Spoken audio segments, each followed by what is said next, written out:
संघर्ष का आधार लिखने जा रहे हैं हम, समय की मांग पर संसार लिखने जा रहे हैं। सम्मानित मंच, निष्पक्ष निर्णायक मंडल और सदन में उपस्थित सभी बुद्धिजीवियों और सुधीर श्रोताओं को अपना प्रणाम निवेदित करता हूं।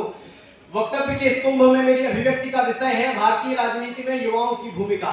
मान्यवर, विषय पर प्रकाश डालने से पहले इस तथ्य को जान लेना अति आवश्यक है कि दुनिया के सबसे अधिक युवाओं वाले देश के चुने हुए जनप्रतिनिधियों में सबसे कम संख्या युवाओं की ही है। जिस देश का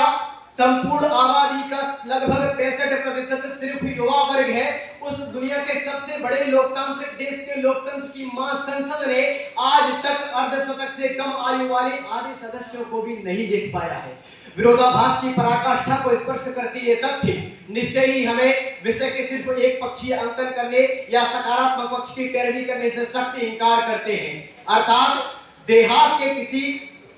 गांव में बैठा, गांव के किसी कोने में बैठा एक सामान्य सा युवक आज भारतीय राजनीति के प्रति जागृत नहीं है और संवेदनशील नहीं है, परंतु दूसरी ओर जागृति की मिसाल को अपने हाथों में लेकर दौड़ रहे, भारतीय राजनीति की तरफ दौड़ रहे युवा निश्चित रूप से मिसाल तो कायम करते हैं, परंतु ये कारवां सिर्फ बड़े बड़े केंद्रीय विश्वविद्यालयों तक हमें सीमित दिखाई देता है। मुझे दुष्यंत की पंक्तियां याद आती हैं कि कहां तो तय था चरागा हर एक घर के लिए, कहां तो तय था चरागा हर एक घर के लिए, कहां चराग मैशर नहीं शहर के लिए। मान्यवर, ये थी सहभागिता की बात। सहभागिता से ही भूमिका सुनिश्चित होती है। इस तथ्य को कतई नकारा नहीं जा सकता कि भारतीय राजनीति में युवाओं की बड़ी सशक्त भूमिका है। संस्कृत में परिभाषित करते हुए लिखा गया है कि नियति इति नेता, अर्थात जो अपने कृतित्व द्वारा, अपने कार्यों द्वारा, अपने प्रयासों द्वारा, अपने नवाचारों द्वारा वहां की राजनीति को समृद्ध करे, वही सच्चा और अच्छा नेता है। प्रधानमंत्री जी ने भी कहा है कि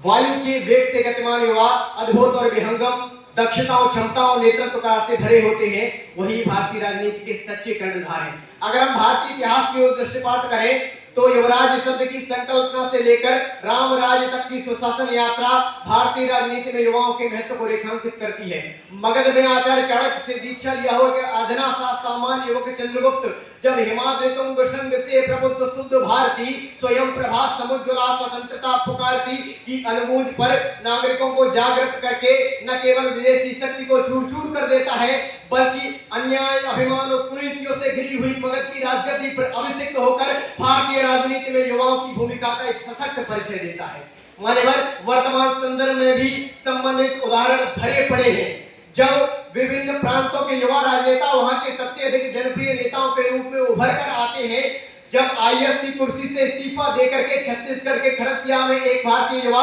आम चुनावों के लिए नामांकन दाखिल करता है, जब मध्य प्रदेश के भोपाल की एक बेटी रागेश्वरी अंजना युवा संसद में संसद भवन के सेंट्रल हॉल में अपनी आवाज को बुलंद करती है, जब हमारे जिस जगह पर मैं खड़ा हूं इसी गालव ऋषि की धरती ग्वालियर से निकल करके एक लड़की आद्या दीक्षित जब विमेन एंड लीडरशिप की स्थापना करती है और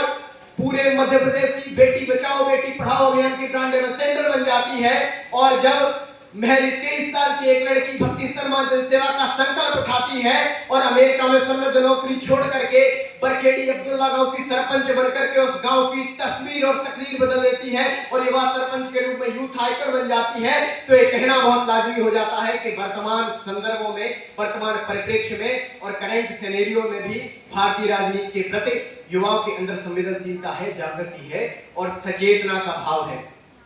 मान्यवर, और सरकार द्वारा तमाम तरह के उन्मुखीकरण कार्यक्रम और प्रयास किए जा रहे हैं। यद्यपि अन्य कारणों से भारतीय राजनीति पर बुजुर्गों के आधिपत्य के कारण युवाओं की भूमिका कम है, लेकिन सरकार द्वारा प्रयास किए जा रहे हैं। हमें इस कार्यक्रम को आगे बढ़ाने की जरूरत है। युवा संसद, यूथ महापंचायत ऐसे कार्यक्रमों में भाग लेने की हमें बहुत जरूरत है। हमें खुद को पहचानना है और इस कार्यक्रम को आगे बढ़ाना है, और सामान्य से किसी अधना से सामान्य से गांव में बैठे युवक को भी इसे तो जागृत करने की आवश्यकता है। हमें अपनी शक्तियों को पहचानने की जरूरत है। 57 की तलवारों के चमचम करता आलोक बने, हल्दी घाटी में महाराणा के भाले की हम लोग बने, हम गीत बने, संगीत बने, शब्दों के गहरे छंद बने, सिद्धांत सूर्य का देकर के हम सृष्टि के भूगोल बने। तो आइए भारतीय राजनीति के इस महायज्ञ में अपनी कर्तव्याहुति दें और अपनी शक्तियों को पहचाने और उसका भारतीय राजनीति के चिंतन में उपयोग करें और भारतीय राजनीति को अपने मौलिक दर्शन का भी एक मुख्य विषय बनाएं और राष्ट्रीयम जागृयम वयम की भावना के साथ, इस मंत्र के साथ सदैव भारतीय राजनीति को और भारतीय लोकतंत्र को और अधिक समृद्ध बनाए, जो कि बहुत समृद्ध है। इन चंद पंक्तियों के साथ मैं अपने वक्तव्य को विराम देता हूं, जो कि भारतीय राजनीति में युवाओं की भूमिका को स्पष्ट करती है कि आज मैंने सूर्य से बस जरा सा यूं कहा, आज मैंने सूर्य से बस जरा सा यूं कहा, आपके साम्राज्य में इतना अंधेरा क्यों रहा, तम तमाकर वे दहाड़ा, मैं अकेला क्या करूं, तुम बेफिक्रों के लिए मैं ही भला कब तक मरूं, आकाश की आराधना के चक्रों में मत पड़ो, संघर्ष ये घनघोर है, कुछ मैं लड़ो कुछ तुम लड़ो। बहुत धन्यवाद।